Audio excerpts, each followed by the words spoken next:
Hello everybody, I'm Nick, and in this video you're going to learn how you can get started with Model Context Protocol, or MCP. Now, MCPs are all the rage right now, and for good reason.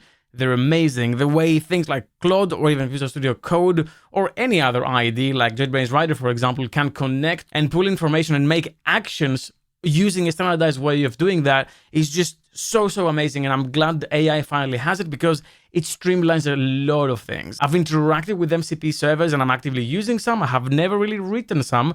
However, Clarke, a good friend of mine and a Dom Train author, has written a service and has been researching it from the beginning in launch. So he's the best person to teach you how to get started with them. Now, Dan has his own YouTube channel, link in the description. I highly recommend you subscribe. He's excellent at what he's doing. And he's also one of our highest rated Dom Train authors. He has many courses, link in the description. And until the end of summer, you can use code SUMMER30 at checkout to get 30% off every course or subscription. And now Dan, take it away. Hey everyone, and thank you Nick for that very kind warm welcome. So as Nick mentioned, the Model Context Protocol has really blown up this past year. It was announced by Anthropic, the makers of the Claude AI, just November last year, and it's been hugely embraced by both the community and vendors. And just to give you an idea of how big this has become in such a short space of time, let's have a look. If you Google MCP servers, you'll get taken to this page. This will be one of the first results. And this is basically a list of official and community MCP servers. So I'm going to start scrolling down. And this is really like scrolling down one of Stephen Taub's .NET Performance blog posts. There's no end. And remember, this was just released last November or just announced. There's so many MCP servers being created. I'm going to keep on going. Let's go down to the bottom. And then we've got a few frameworks. So even things like we've got YouTube, X or Twitter, Xmind. I use Xmind for mind maps. YNAB, you need a budget. So that's actually the personal finance app that I use. But there's so many different integrations for MCP servers. So given this, I should really explain what MCP servers are. So if we get up Claude Desktop. So if you've not used Claude, this is very similar to ChatGPT. It's a kind of chat interface.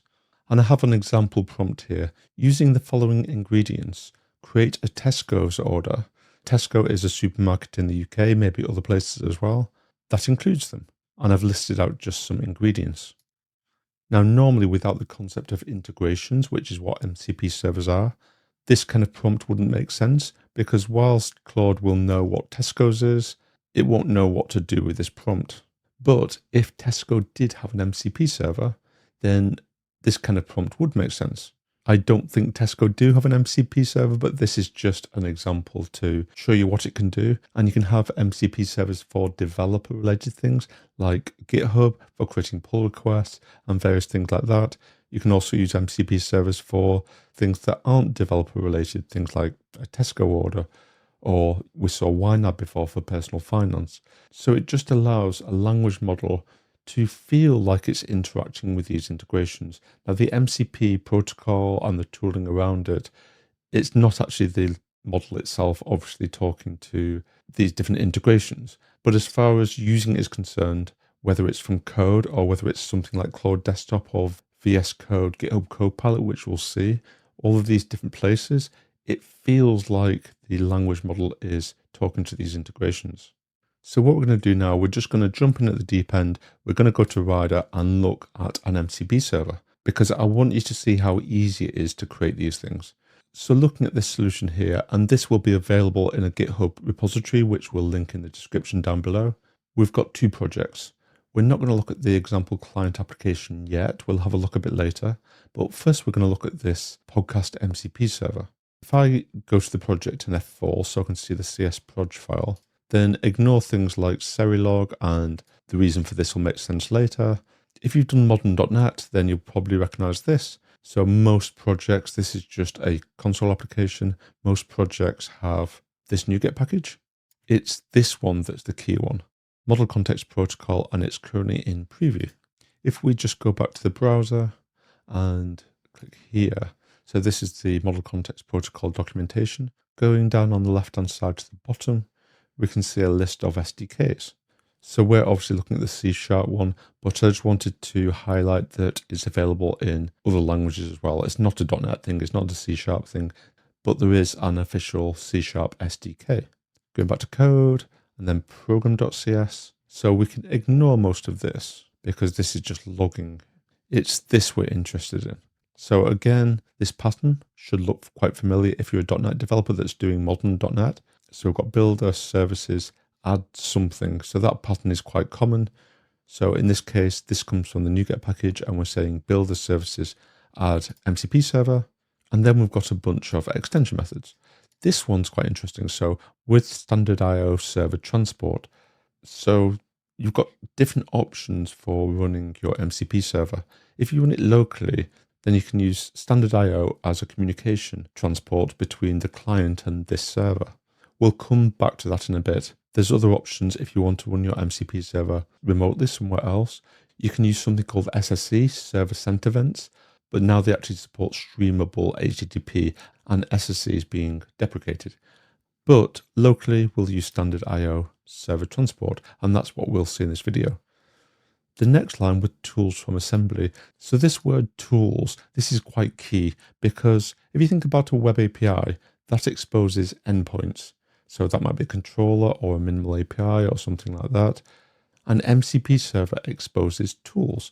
And a tool is just a method, as we'll see in a sec. And this method basically just says it's going to use reflection to find all of the tools in this assembly. You can also explicitly reference the tools here if you don't want to use reflection like this and you want to be explicit with what tools you want to expose. We'll talk more about prompts and resources later, but first of all, let's have a look at a tool. So if we go to this folder, tools, and ignore what this is doing. In fact, let's just collapse this a bit. Ignore what this is doing for the time being. There's just a couple of things I want to highlight. So first of all, the reflection looks for these attributes. So we've got a few attributes that are related. And that's it as far as a tool. Once you've got this attribute, providing you're referencing it here, whether it's implicit or explicit, then a tool is just a method in .NET. One thing that's very important here is this description though. If this was a web API, you might have a description against an endpoint, and that might be exposed with something like Swagger, and it's something read by a human. So it's useful, but it's not as important as this. This description is what the language model uses to know what tool to call. So let's go back to this as an example. As a user, I've got a prompt, which is a requirement. I can have a list of tools. So this is this one. If Tesco had an MCP server, maybe this would be in the list of tools. So attached to this prompt, I might have a long list of tools. The language model is going to look at the requirement, so the prompt that we've sent, and look at the list of tools, and it'll look at the descriptions of the tools to determine if any of these tools can be called to fulfill this requirement. So it's the language model that's making this choice whether to call what tool. Even though obviously the language model isn't calling the tool directly, it's the language model that's deciding what tools it should call to meet this requirement. We can also see that there's an argument. So let's have a look at the description just to add a bit of context.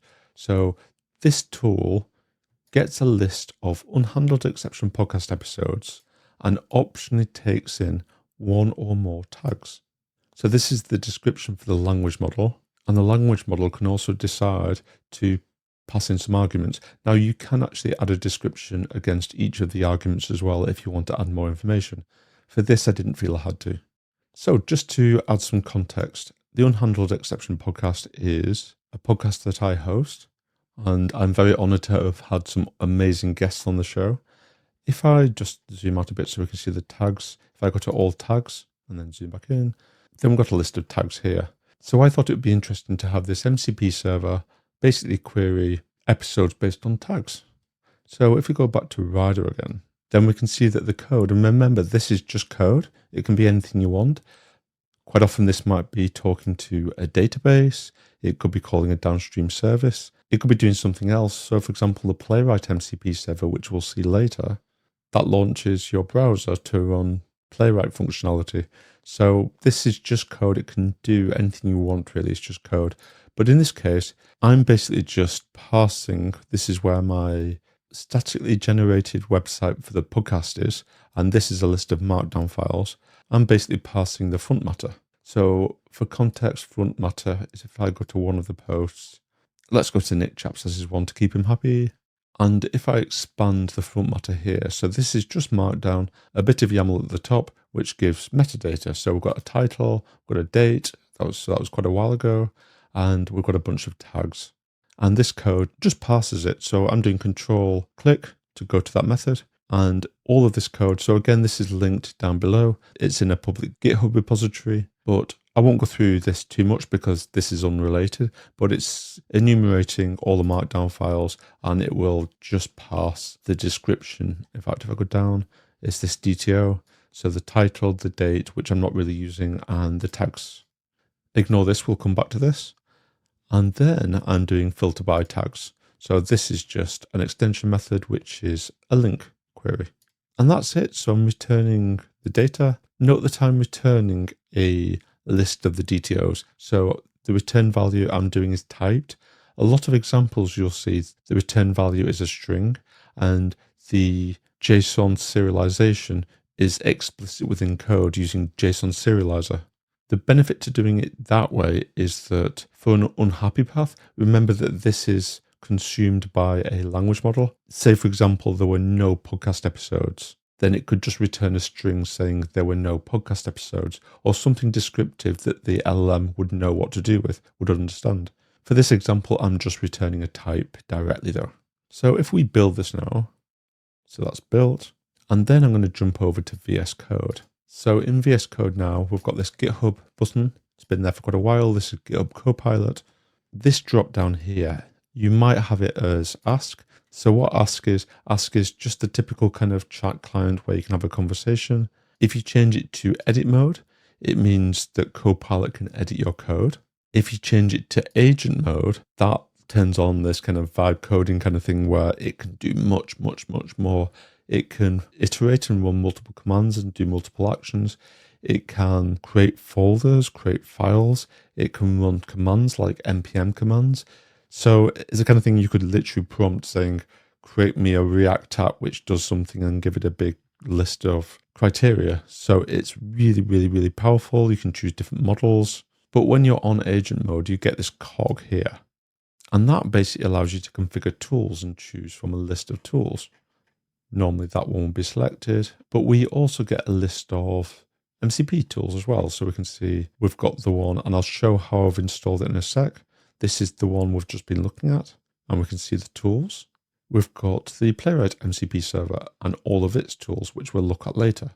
Azure and a few others have installed as well. So to install them, you can install them as part of your code base. So if you create a VS Code folder and a file called mcp.json, then you can just copy this into here. Now, a lot of MCP servers online, in their README, they'll have this code, which you can copy and paste straight in.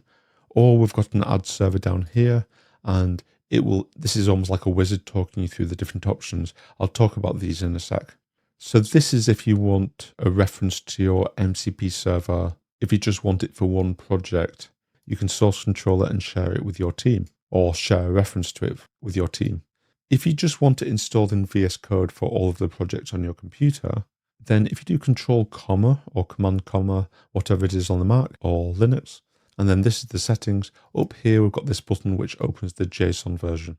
Up until very recently, the MCP servers were configured as part of this JSON. But now if you click here, then you can get a drop down of files in the same folder. And you should have an mcp.json. If you don't, then just create that file. Notice that this is in my user folder. So this is the same format. It's just a list of MCP servers. So we can see I've got the Playwright one, the Azure MCP server, a Time one, which uses Docker, Readwise, which is an amazing reading app that I use, but it also takes highlights from my Kindle or various articles that I highlight, so that they've got an MCP server where I can browse my highlights. And you can see they've all got this type standard IO. So that's using that transport I mentioned earlier. So when you're using type standard IO, you'll get a command and arguments. And basically you're telling it how to run the MCP server. So this is using npx, which basically runs a npm package. So here, but without it having to already be installed. So if it's not installed, it'll just download it. Another option, we've got Docker, so you can do Docker run. So notice how these are just commands of how to run the MCP server. So this is just a time provider. So this is a Docker image, which will be pulled down, just like if you do Docker run with any other image. Again, npx and npx. If we go back to the one we've got here, our local one, you can see same concept, but we're doing .NET run, and we're giving it the path to our project. So it's literally just running a command. It's running .NET run against our project. And we can see up here, we've got like this toolbar saying start, how many tools have been found, how many prompts, which we'll talk about later. If I do more, I can show output. So I've not actually started it yet, but if I start it now, then we can see the output for this tool. So if when we're running the tool, if there's any exceptions or anything, we can see it here because that makes it easier to debug. And then once it's running, we can, so remember this tools, configure tools button. If I just make sure they're all unselected, I'm going to do built-in because that should have already been selected anyway. I'm going to select our one and the tools it exposes, and then OK. So I'm going to paste in a prompt. Give me a list of podcast episodes with tag mediator. So let's run this. So it's decided that to fulfill this requirement, it knows about this tool, and that based on the description we gave it. So if you remember this description, the LM has decided that this is the best tool to fulfill that requirement. And it's asking me for permission to actually run it. And I can say always allow this if I want to. Let's just say continue each time. And if we expand this, we can see the input it sent and the output. So if we just want to debug it and find out what the tool sent back, if I collapse this, but then because this is an LM, it's given us the information in a nice readable format. And you could actually prompt further and iterate on it, get it to put it in a table or something, whatever you want. So we can see a list of episodes that have the mediator tag. And that didn't take much code at all. There is one function with an attribute to create the MCP server, and then we've just called it. If you want to be more explicit about what tool to call, you can do a hash symbol or a pound symbol, depending on where you're from. I'm from the UK, so a pound is currency, so we say hash. And then you can explicitly attach the tool or reference the tool as part of the context that gets sent to the model. But typically you don't need to be that explicit because the model will look at the description of the tool and infer that anyway. Okay, so we've seen this from VS Code. How do we consume this in our own code? So going back to Rider and then this other project, so example client application. So a point that's worth mentioning here is an MCP server is an MCP server, just like a web API is a web API. An MCP client is kind of similar to an HTTP client. So your calling code is your application, or it might be VS Code, GitHub Copilot, or some kind of like Claude desktop. But this project, the client application, that in itself isn't an MCP client. In the same way as your application isn't an HTTP client, it's just using an HTTP client. So it's the same kind of thing where if I go to, so again, just looking at CS Proj, we're using the same library. If I go to, I'll come back to program, I just want to show my point there. If I create MCP client, so I'll talk through this in a sec. If I just go to that method. So sticking with the point about comparing it with HTTP client, your code creates an MCP client and then it will use it. So this whole project isn't an MCP client. We're just in our code creating one to use to call our MCP server. So obviously this application could create multiple MCP clients for different servers. So for now, ignore this bit. We're just looking at this bit. We'll talk about sampling later. But this should look quite familiar. This is the same as the JSON we saw in VS Code. So we've got a name, .NET Run, and then our project. Just going back to program for completeness, then here's where I'm executing that app. So I'm just basically running a method in that app. So I've got dependency injection. It's not an MCP thing. That's just a pattern I use for console apps if I don't need a full background worker. Here, I'm basically using, so stepping away for a second from MCP, I'm just using, well, in fact, let's go back to the CS Proj. I'm using Microsoft Extensions AI to basically prompt OpenAI. And we can see I'm using this language model. I'm passing in my OpenAI key. And literally by doing that, so I'm saying the same pattern, build the services, add chat client. that will allow me to inject in iChat client to my code, and then I can just prompt from my code. So it's that simple. If we go back to app, go to the top, we can see I'm injecting in iChat client. If I just find a usage, not that one, this one, then we can see chat client, get response, pass in a prompt. It's as simple as that.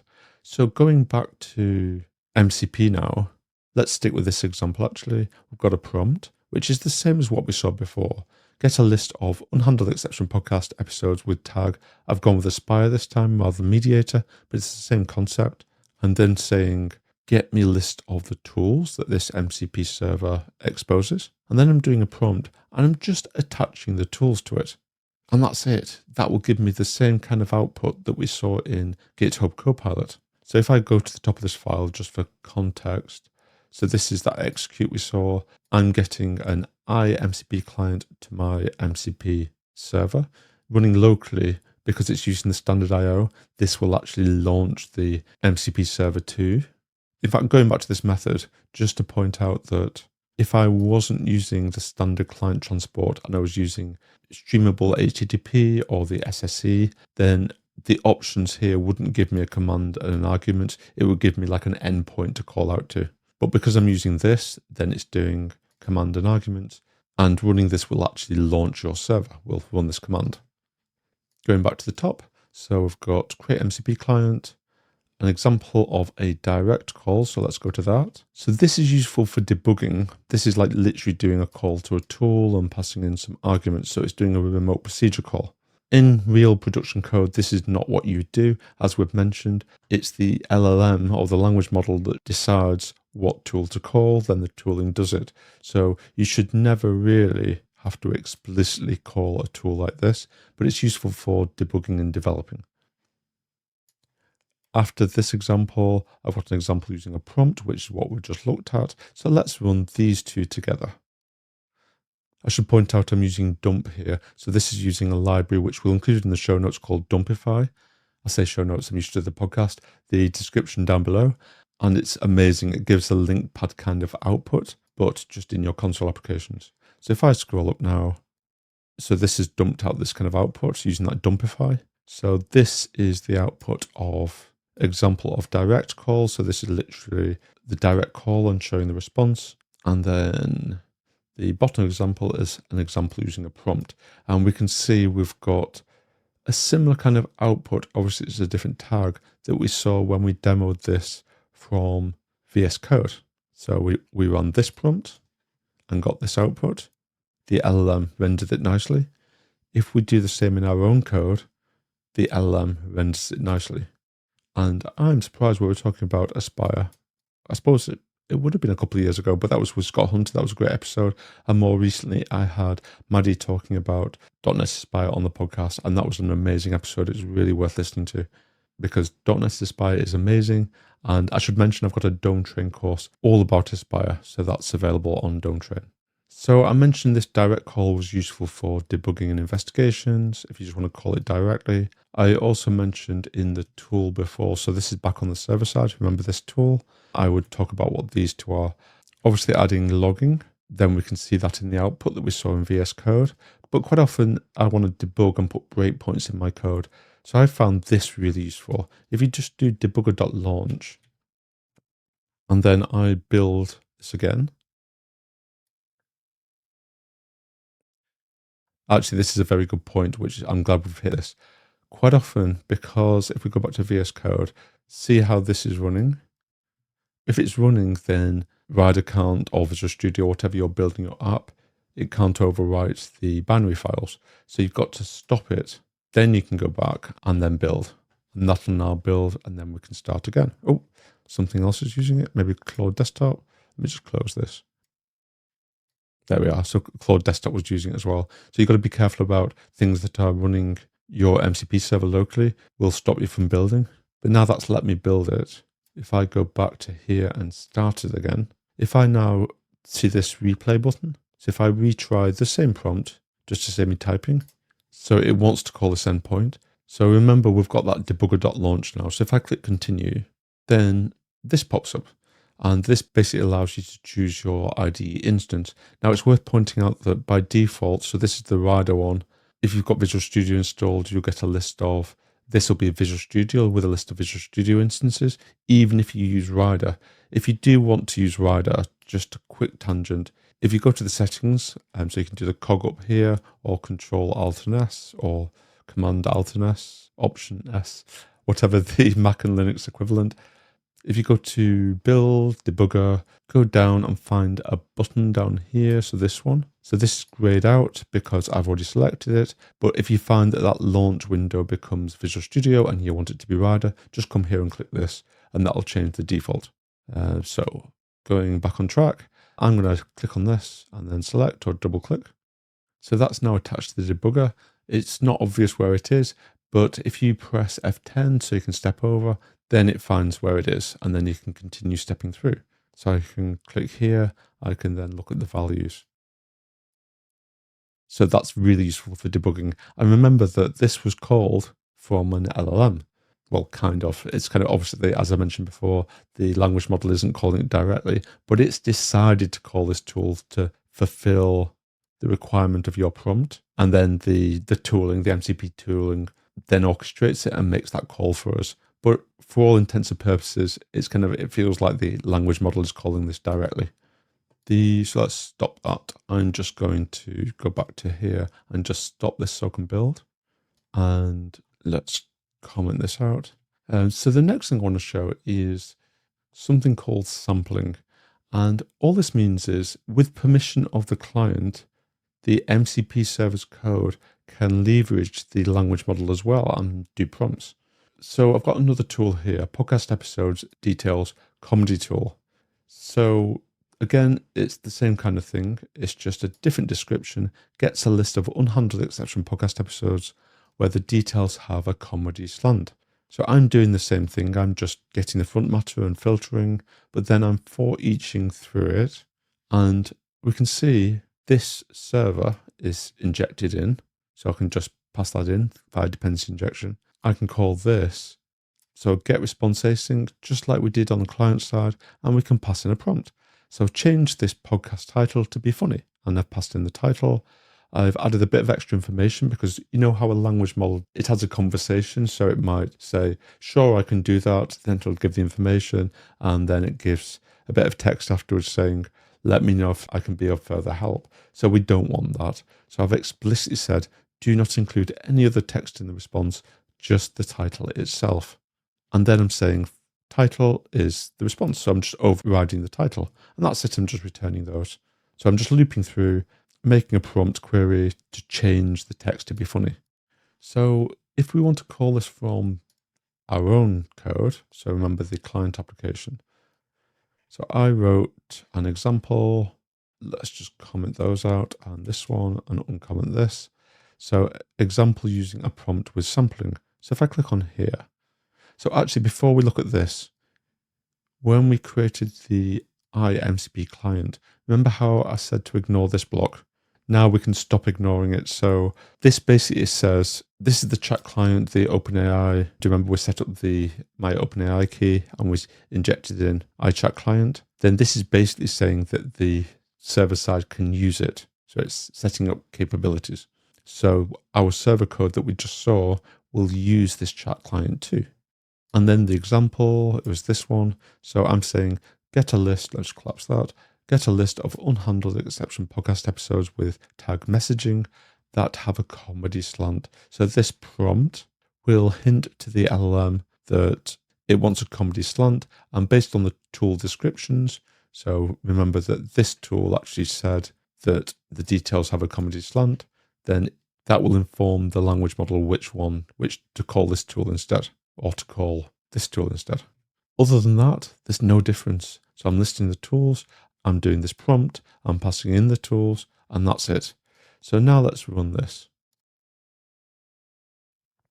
So if I make this bigger and scroll up.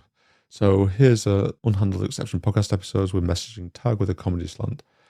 So why your code should party like it's, okay, maybe not that funny then.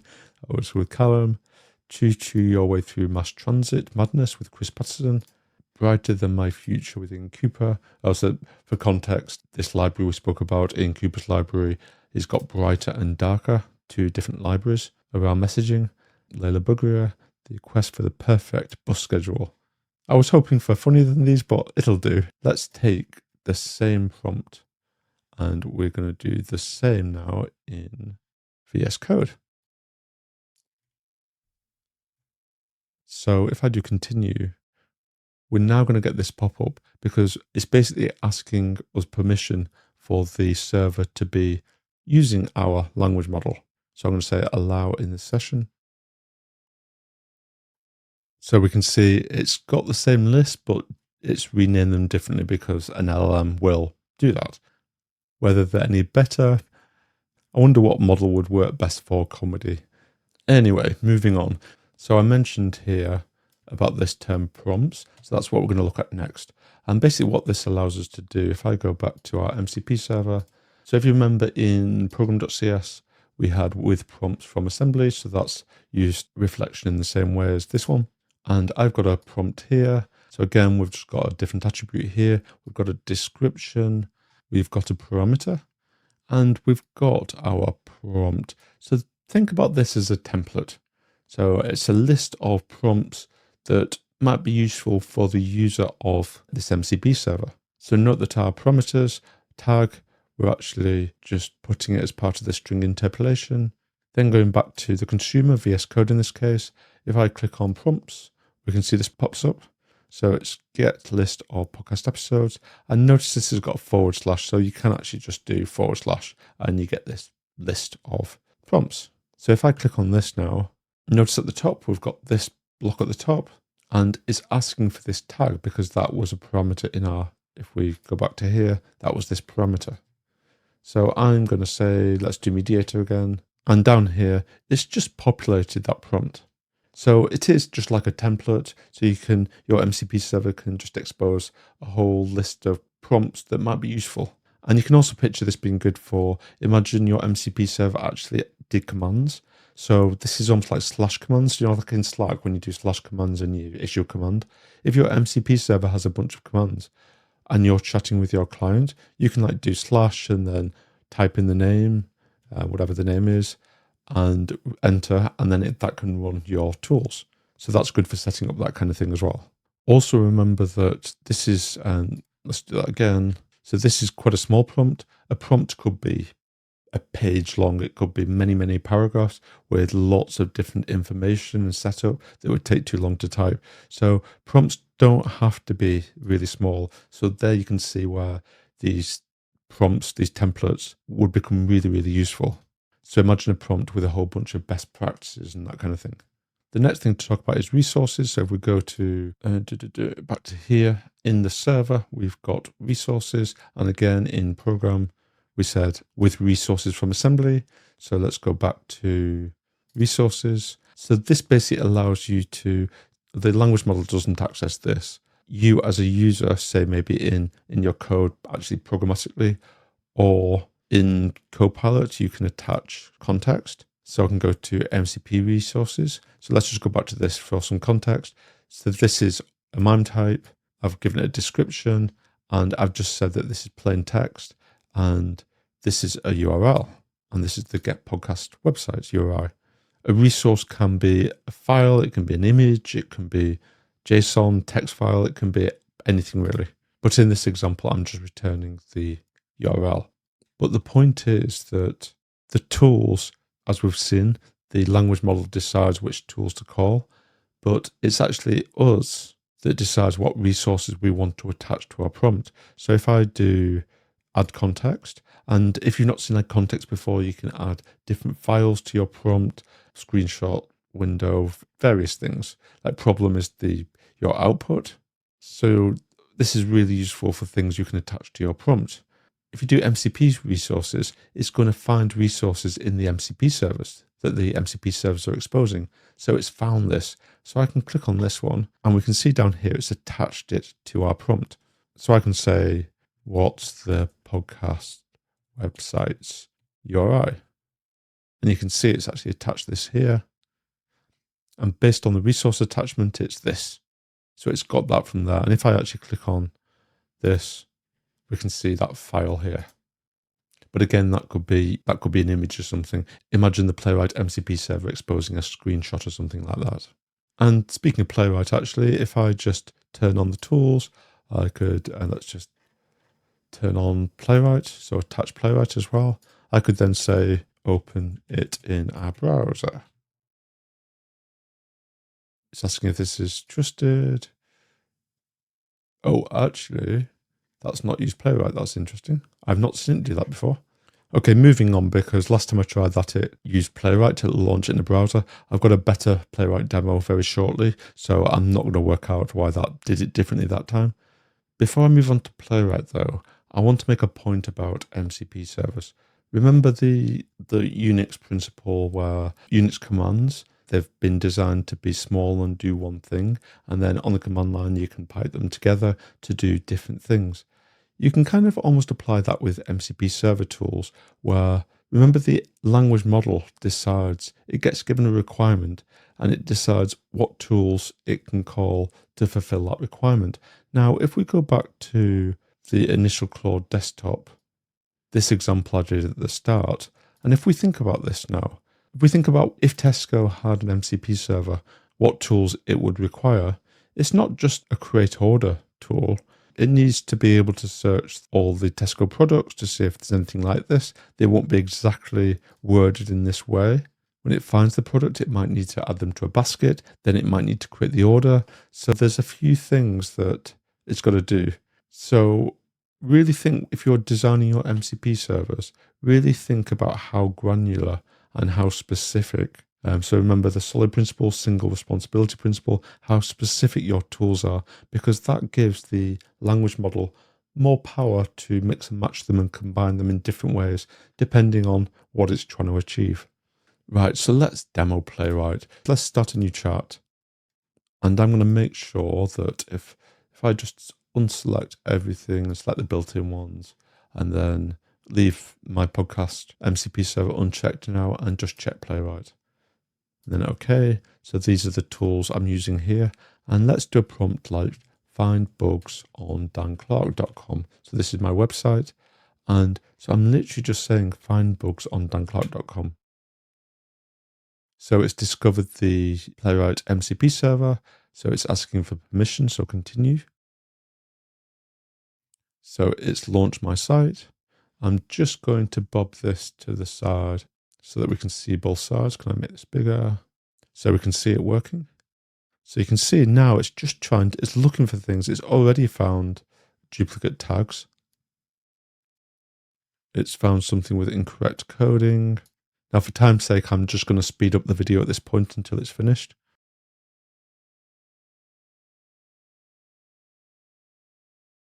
Right, so that didn't take too long, but I just sped it up anyway.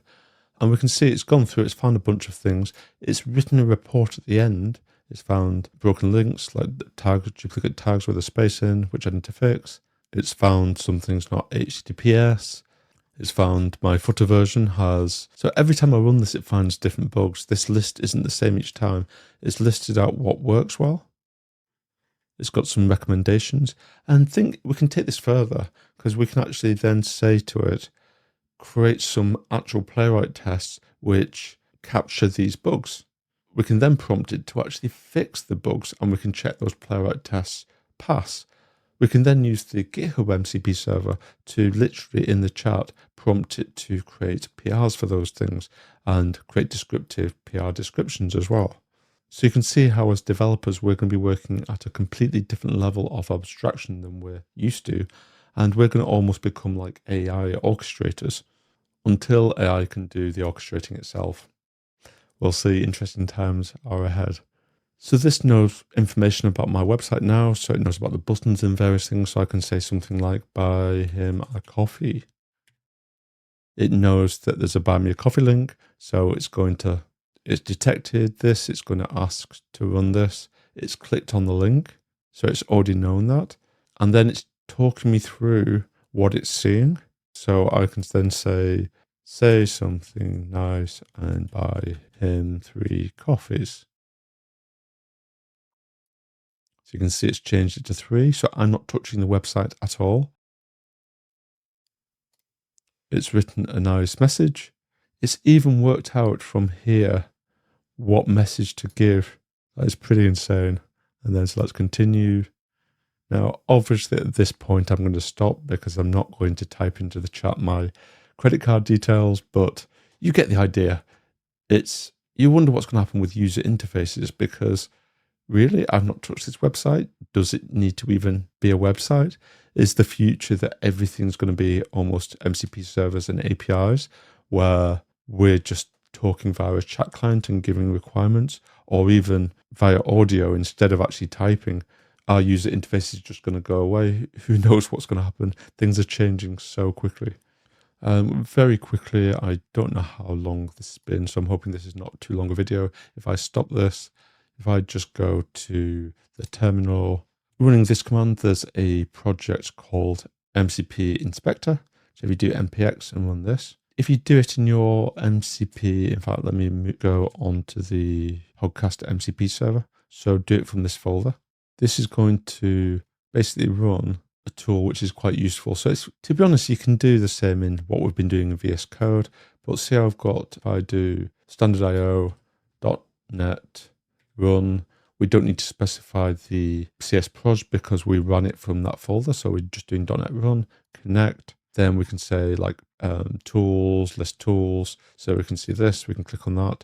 We can add tags, run the tool directly, prompts, we can list the prompts. Resources, we can list the resources. So we saw this one, so we can see the output there. So again, this is just another useful tool for debugging and developing MCP servers. And again, the same issue before, if you need to recompile your app for that permission issue, you've got to disconnect, then compile it in Rider or wherever, and then connect again. Because if this is running, you then won't be able to, there's no change, let's just change something. So it won't be able to copy if something else is using those binaries. A last small thing I want to mention is we've developed this MCP server locally. If we want to publish it somewhere, Docker probably makes sense because we can create a Docker image here. And as we saw, where was that? Oh, I've closed it. Where was it?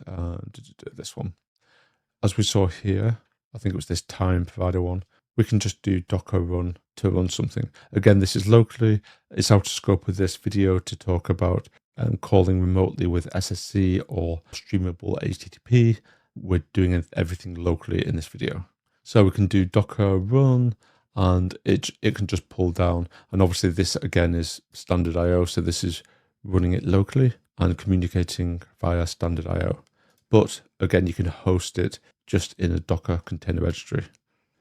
So that brings us to the end of this video. We've covered quite a lot and hopefully you agree that MCP is both very powerful, but also fairly easy. We've covered most of the main MCP concepts with the exception of authentication and authorization, which is something MCP added earlier this year with support for OAuth 2.1.